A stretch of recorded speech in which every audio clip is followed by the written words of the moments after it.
Ok, ça tourne à l'image, ça tourne au son. On va faire un clap. Voilà, parfait. Aujourd'hui, on va parler effectivement des courbes de la vie. Alors, qu'est-ce que j'entends par là quand je dis courbe de la vie? C'est-à-dire que il y a des phases dans la vie où vous allez être the top of the mind, the top of the world. Et des fois, c'est gros down. Énorme down, voilà. C'est les cycles de la vie, malheureusement. Hein, c'est comme ça que ça fonctionne. C'est comme ça qu'on se forge, c'est comme ça qu'on apprend à se connaître aussi, hein, qu'on soit une femme ou un homme, c'est pareil. Comme je disais, du coup, il y a des phases où il y a des phases où vous êtes dans le bonheur, tout se passe bien, votre travail se passe super, t'as que ta copine ou ton copain, ça se passe super bien, tu fais ton sport, tout se passe nickel, tu fais ta passion, franchement, la vie, elle est incroyable. Et des fois, t'as des moments où t'enchaînes merde sur merde et t'es pas ouf quoi. Hein. T'as le moral dans les chaussettes, t'as pas envie de bosser, t'es animé par rien, y a rien qui t'attire. On va dire qu'on n'est pas trop loin de la dépression quoi. Voilà. Donc c'est un peu les deux extrêmes quoi. Déjà, la première question, on va dire, que je te pose à toi, c'est quoi ton but dans la vie en soi? Tu te lèves le matin, c'est qu'est-ce qui fait que le matin t'es motivé à te lever et à commencer une journée où tu te dis ok, actuellement je suis sur une trajectoire qui va me permettre d'atteindre ça. Du coup, pour y atteindre, il faut que je fasse ça, ça et ça. Voilà. Donc déjà, est-ce que t'es sur une trajectoire ou est-ce que t'es sur aucune route, t'es hors piste, comme on pourrait dire ça, et t'es animé par rien du tout. Il y a des gens aussi qui ont besoin d'objectifs. Enfin, je pense que c'est important en fait d'avoir un objectif. Je me vois en tout cas personnellement, je me vois pas me lever le matin et de me dire aujourd'hui, ça va être comme les autres quoi. Je vais kiffer ma journée, mais je sais pas forcément pourquoi je me lève, tu vois. Je sais qu'il y a des gens qui sont comme ça. Et tout le monde est différent. Hein. Chacun vit sa vie comme il l'entend et la kiffe comme il le voit ou la voit. Donc je disais, c'est important de savoir pourquoi on se lève le matin et aussi d'avoir hâte de se coucher pour te dire, ok, demain, je recommence une nouvelle journée parce que celle que je viens de faire m'a permis de me rapprocher plus de mon objectif, de cette trajectoire sur laquelle je suis. Et donc demain, je vais encore faire plus pour me rapprocher, c'est-à-dire devenir une meilleure version de soi-même tous les jours. Pour te donner un peu un exemple, tu vois, moi, quand j'ai commencé le ninja l'année dernière, c'est un truc que c'est un sport que je connaissais pas du tout. Moi qui viens à la base du tennis et qui a fait en soi juste de la muscu, qui en soi va peut-être se lier à d'autres sports de force et de poids de corps, mais en soi, j'ai fait des sports qui ont rien à voir avec le ninja, tu vois. Et du coup, le fait de commencer un nouveau sport et une nouvelle chose, sachant que de base je suis passionné de sport, forcément tu découvres un truc nouveau qui peut t'animer de ouf, et ce qui est en l'occurrence mon cas, et ce qu'il est toujours, ce qui fait que tu commences une nouvelle activité et t'as envie d'en faire tout le temps. Genre moi je sais que soit je fais quelque chose, j'ai pas trop aimé et j'ai pas trop me prendre du temps pour le faire, soit j'adore faire cette chose, j'arrive presque à être passionné, et je vais charbonner pour être meilleur, tu vois. Et t'as des gens qui vont être plus complets, qui vont aimer tout faire, comme par exemple, tu vois, j'ai souvent cet exemple de pote à moi, tu vois, qui au lycée ou au collège ou aux études supérieures, t'as fait à tous les cours, parce que les mecs c'était des bosseurs, et t'en avais qui juste t'as fait quelques cours où ils étaient passionnés, ils aimaient travailler, tu vois, cette matière, et du coup ne travaillent pas forcément les autres parce que ça ne les attirait pas du tout. Voilà. Mais à contrario, tu vois, les personnes que j'ai indiquées avant, qui vont taffer tous les cours, vont peut-être être moins bons dans une discipline, comme par exemple, je sais pas, les maths, que quelqu'un, tu vois, qui est passionné par les maths et qui va se donner à fond. C'est cette jonction entre la personne complète et la personne qui va être vraiment très bon quelque part, tu vois. Du coup, je commence le ninja en janvier l'année dernière et j'en ai tellement fait, tu vois, donc je faisais 2-3 séances par semaine, et ce qui fait que je faisais même des fois le mardi, je m'entraînais et le lendemain, je retournais, ce qui est pas forcément très smart dans le sens où c'est un sport qui te défonce quand même beaucoup les articulations, hein, les tendons prennent très cher, et ce qui fait que enchaîner 2 fois de suite, tu laisses pas ton corps te reposer, ce qui fait que tu peux créer des blessures. Et ce qui s'est passé pour mon cas, où j'ai créé une tendinite. Super mec. Franchement, on adore la vie quoi. Donc voilà, donc tu crées une blessure et forcément tu dis putain, c'est un truc qui n'était pas forcément arrivé, qui n'était pas nécessaire. Mais bon, cela arrive et c'est comme ça, hein, tu dois faire avec. Ces blessures, c'était le destin, tu vois, il fallait que ça arrive. Donc je m'en fous un peu, tu vois. Donc quelques semaines après, j'ai fait 3 semaines d'arrêt, durant laquelle je n'ai pas fait de ninja. Et je crois peut-être 2 semaines dans les 3 où j'ai pas fait de sport du tout. Mais au final, ça s'est pas réparé. Et du coup, bah, j'ai dû faire 1 mois et demi d'arrêt. Quand j'ai commencé à partir du mois de mai. J'ai fait 1 mois et demi d'arrêt. Et après, ça allait mieux. Mais pour te dire, j'étais frustré de ne pas pouvoir m'entraîner à fond. Parce que c'est un truc qui me passionnait. Et en plus de ça, quand c'est un truc que tu découvres, t'as encore plus le seum de pas pouvoir en faire. Donc, tu vois, première frustration, il y a ça, tu vois. Qui te met dans un état de merde. Après, ça peut être par exemple, tu peux enchaîner, je sais pas, admettons, ta voiture elle a un problème, bim, pour faire une réparation, hop, 300 boules, tu vois. Je dis putain, fais chier, ça saoule. Par exemple, je sais pas, tu devais rendre un projet pour un client, hop, tu fais l'export, il y a une faute d'orthographe dans l'export. Putain, fais chier. Je sais pas, tu pars le matin au boulot avec ton vélo. En gros, je peux combien de trucs par rapport à moi. Tu pars le matin pour aller au boulot avec ton vélo, bim, tu crèves un pneu. Et tu vois, et t'enchaînes des merdes sur merde sur merde sur merde. Et tu deviens ouf. Toute cette accumulation, en fait, c'est de toi comment tu interprètes. C'est-à-dire que, en fonction de comment tu es, soit tu vas t'accumuler les merdes, tu vas dans ta tête exploser parce que tu te fais des films et que tu dis putain, il m'est arrivé ça, mais c'est pas possible, mais j'ai pas de chance, mais putain, c'est pas possible. Tu vois, tu vas surenchère le truc alors qu'en soi ça pourrait être moins grave ou ça pourrait être plus grave, tout dépend. Ça va te dépendre comment tu vas interpréter cette chose. T'as des gens qui peuvent très bien en avoir rien à foutre. Qui peuvent se dire ok, j'ai crevé un pneu, ok, bah écoute, c'est comme ça, tu vois. On s'en fout, tu vois, on va avancer. Ok, bah j'ai payé ça, bon bah c'est comme ça, tu vois, pas le choix. Sinon ma voiture après elle marche plus. Tu vois comment on peut interpréter les choses. Ah bah je me suis blessé, bah ok, je vais faire une pause, tu vois. Écoute, il y a des gens qui sont comme ça. Hein. Je sais que j'ai écouté des podcasts de Bazinga, et je sais que c'est un mec, c'est un mec que je suis, que j'aime beaucoup, et qui est pas du tout émotionnel, tu vois, qui en fait arrive à s'en foutre de tout, tu vois. Il avait dit, je crois que ça s'appelle du stoïcisme, je crois. C'est le fait de rester neutre face à un événement, de comment tu interprètes ton événement. Donc soit tu interprètes mal, soit tu te dis, ok, bah tant pis, c'est comme ça, tu vois. Comme par exemple, dehors il va pleuvoir, soit tu te dis, putain, fais chier, vas-y, il pleut, c'est relou et tout. Soit tu te dis, vas-y, bah il pleut, qu'est-ce que j'en ai à foutre, tu vois.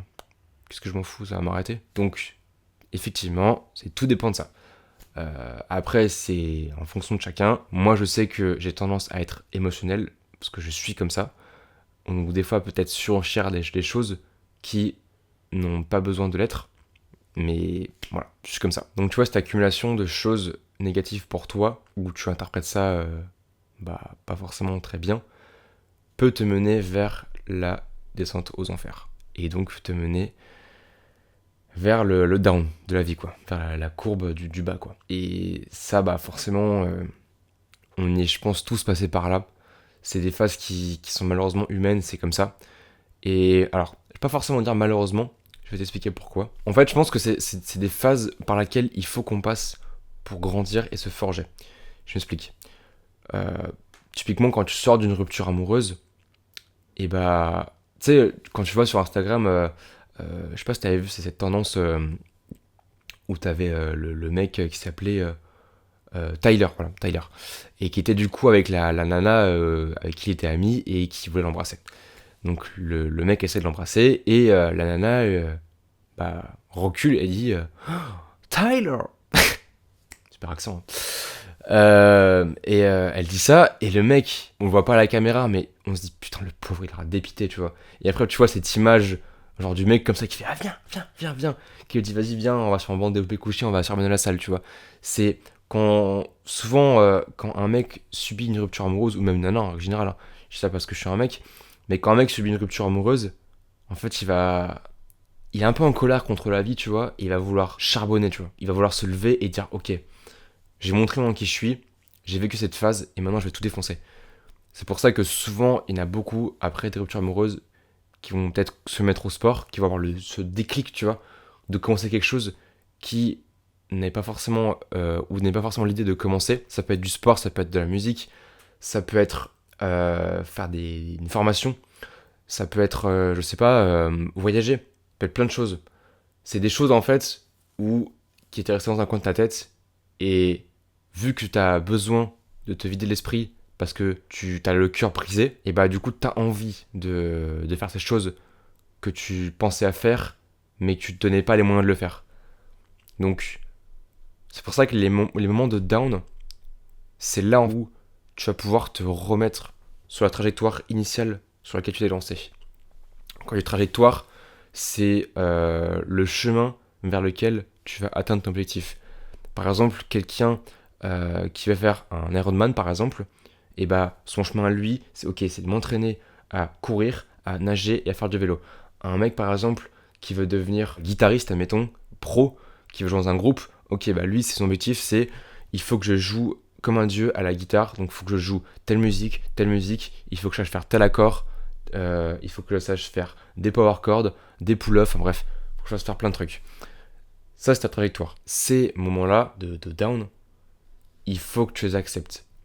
Et je sais que c'est pas facile parce que quand tu t'es fixé du coup un objectif et que tu te l'es écrit, que tu as signé ton engagement, que tu en as parlé à tes proches, que ce soit ta famille, que ce soit tes potes, ta copine ou ton copain, pas reculer mec en fait. Sinon c'est quoi l'image que tu renvoies de cette personne qui dit quelque chose mais au final qui ne la fait pas, tu vois.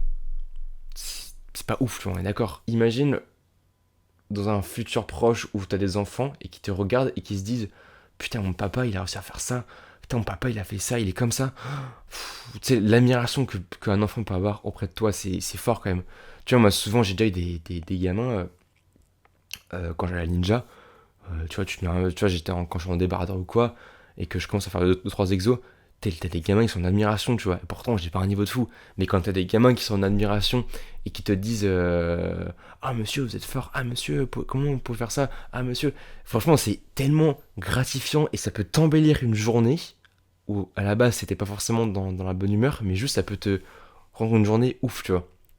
Juste parce qu'un enfant de 5 ans t'a dit que t'es trop fort. Tu vois le pouvoir que ça peut avoir. Donc, si tu te projettes et que tu te dis, ok, bah imagine mes futurs enfants, ils peuvent me voir comme ça.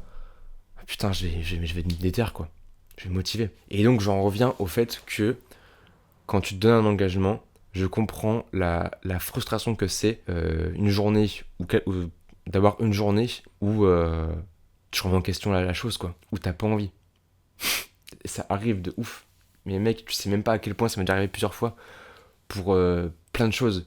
Même pour, tu vois, enfin, même les podcasts, tu vois. Tu vois, rien que pour ça, je sais que j'ai eu des moments de doute et c'est pour ça que j'ai fait une pause pendant longtemps parce que je savais pas si je voulais continuer. Mais parce que tu vois, je doutais même de la vidéo, je doutais même du sport, je doutais même de plein de choses, des choses qui m'animent au quotidien. Et ça arrive. Et ça, en fait, il faut l'accepter. Il faut pas que tu ailles à l'encontre de ça. Parce que souvent, les gens qui se donnent l'engagement et qui veulent y arriver et qui se posent des questions par rapport à ça, ils vont se dire pourquoi je doute. Non, je dois pas douter, je dois y aller, tu vois. Et j'ai souvent cet exemple de quand je vais à l'escalade, tu vois, et que je veux grimper une certaine prise ou un certain mur.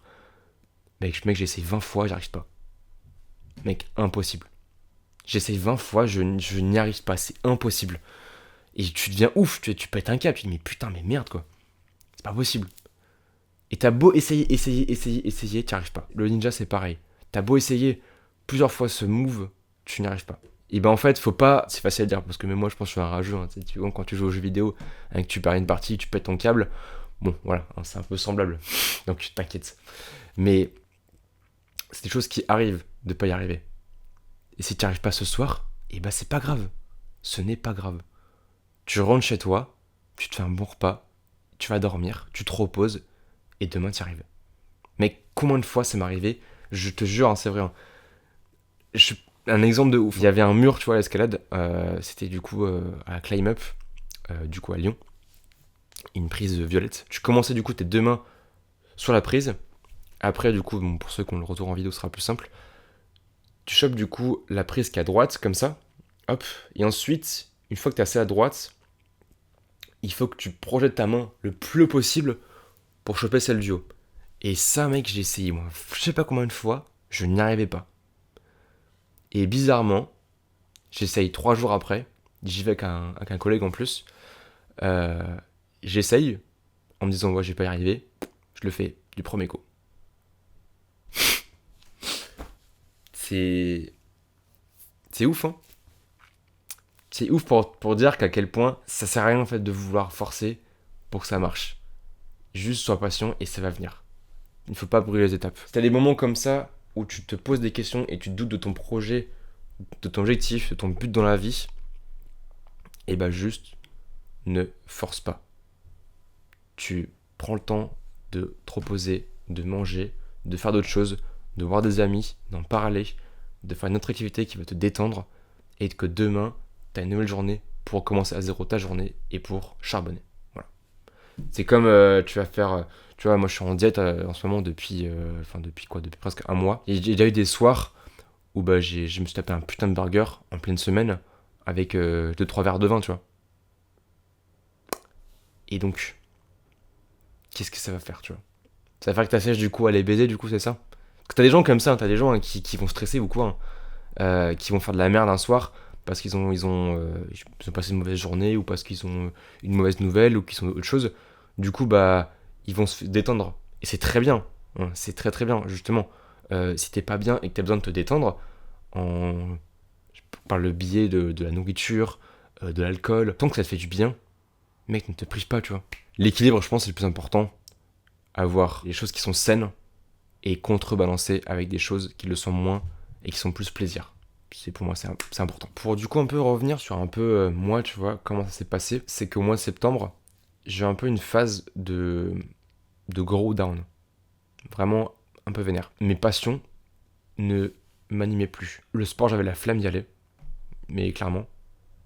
Je trouvais pas de plaisir je me forçais à y aller, donc j'ai fait que j'allais pas. J'aime pas me forcer pour des choses qui me sont à la base naturelles. Donc ce qui fait que je suis pas allé au sport pendant, je sais pas, peut-être 2-3 semaines. En soi, j'ai vite compris en fait que je peux pas aller à l'encontre de ça parce que si je suis dans une phase où j'ai pas envie, bah j'ai pas envie. Donc j'accepte le fait que je ne vais pas faire de sport pendant 3 semaines. Et comme la vidéo, pareil, ne m'animait plus, ce qui fait que les projets perso, bah j'arrivais plus à en faire, ça me saoulait. Les podcasts, pareil, en vrai j'adore ça, mais j'arrivais plus à en faire. Et même mon boulot en soi, j'avais du mal parce que je trouvais plus non plus le goût à faire ce que je fais au quotidien, tu vois. Et ce qui fait que cette période était très très compliquée. Ce qui était drôle dans tout ça, c'est qu'en fait j'avais une vision de moi dans le futur qui me disait, tu vois mec, là actuellement, t'es dans une phase de merde. Voilà, c'est comme ça. Il faut accepter, t'as pas le choix. Mais moi, c'est marrant parce que je te vois en fait dans un futur proche où je me dis que tu vas tout défoncer. Je sais pas quand ça va être, c'est bientôt, mais je sais que tu vas être redéter comme tu étais à la base et que la trajectoire sur laquelle tu t'es mise au départ, et bah tu vas te remettre dessus comme un ouf et tu vas charbonner pour y arriver. Et bah, tu vois, la preuve que ma prédiction s'est bien réalisée, tu vois, parce que actuellement les podcasts je suis en train de refaire, comme tu peux le voir, et que j'essaie d'être actif sur Instagram, de publier du contenu souvent. Là j'ai d'autres projets qui arrivent pour très bientôt sur YouTube. On va parler de plein de choses autour de la vie, hein, de mes passions, de plein de choses. En ce moment, je charbonne aussi la guitare. J'adore ça. J'ai envie de m'acheter une guitare électrique pour te dire. Tellement j'ai essayé avec un pote et j'ai adoré ça. Donc franchement, je suis déter pour m'en acheter une et pour kiffer, tu vois.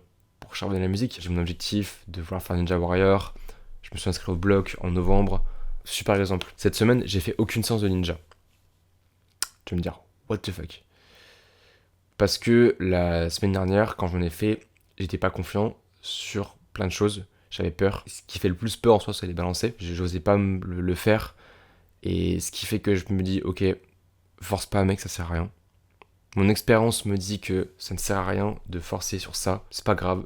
Finis-toi par des trucs simples, des réglettes ou autre chose.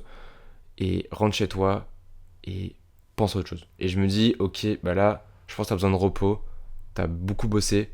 Donc là, accorde-toi cette semaine où tu fais pas de ninja, tu composes par autre chose. Ce qui fait que là, j'ai fait 2 séances de bloc cette semaine et je vais en faire une troisième normalement demain. Donc je contrebalance le truc. C'est des choses qui arrivent et c'est comme ça. Avec le temps, tu apprends, tu vois, à relativiser le truc et à être positive sur les situations qui sont peut-être négatives pour toi. Là, on a parlé du coup des moments un peu de grow down où quand tu passes par là, bah tu vas remonter et tu vas devenir une meilleure version de toi-même en charbonnant des choses qui te sont essentielles. Ça peut être du sport. Le sport, je trouve, c'est hyper important pour se donner confiance en soi, pour se dépasser, pour garder les valeurs qui te sont essentielles, pour plein de choses de la vie qui sont importantes. Heureusement, ces moments de down, ils ont bien une fin, parce que une fois que tu arrives au plus bas de la courbe, et bah, tu ne peux que la remonter. Ce qui fait que tu vas arriver petit à petit au sommet de la courbe, et là, tu commences à être bien, quoi. Hein, à être tous les jours à te lever, à être déter pour ton objectif, à te dire pourquoi je me lève le matin, que là, j'ai envie de tout défoncer. Tu sais, avoir ce... Tu te lèves le matin et d'avoir ce sourire de dire putain, et là j'ai envie de tout défoncer, mon gars, putain, j'ai une déterre de ouf, tu vas voir là. Oh, la séance de ninja ce soir, elle va être folle. Oh putain, là, la vidéo que je vais faire ce soir, oh putain, elle va être folle. Oh putain, je suis sur un montage, mon gars. Tu serres le poing, t'es tellement t'es content, tu vois. Et là, tu te dis, la vie, là, je la défonce, là, tu vois. Tu vois, c'est cette soif de vouloir réussir qui est importante, tu vois. Une question, et je pense que ce sera la dernière chose qu'on va aborder avec ce podcast, comment maintenir cet état de bonheur absolu? C'est une bonne question, ouais. Et bah la réponse, c'est que... Bah déjà, il n'y en a pas. Ouais, il n'y en a pas. Je pense qu'il ne faut pas se poser la question de savoir comment faire. Je pense qu'il faut juste faire ce que tu fais au quotidien, kiffer, se faire plaisir, avoir un équilibre, accepter ces moments de coups de mou. Ce qui peut être trompeur, c'est une fois que tu as atteint le bas de la courbe et que tu es en train de la remonter, et que je sais pas, ça fait 2 semaines que tu es en train de la remonter, et que tu te dis, ok, c'est bon, je suis guéri, hop, c'est bon, allez, tout va bien, tu vois. Alors que, tu vois, peut-être 2 jours plus tard, tu vas te dire, mec, là, je suis pas bien, tu vois. Faut pas non plus que ce soit trompeur, tu vois. Faut le faire petit à petit et ne pas se poser de questions, et surtout, ne pas se prendre la tête.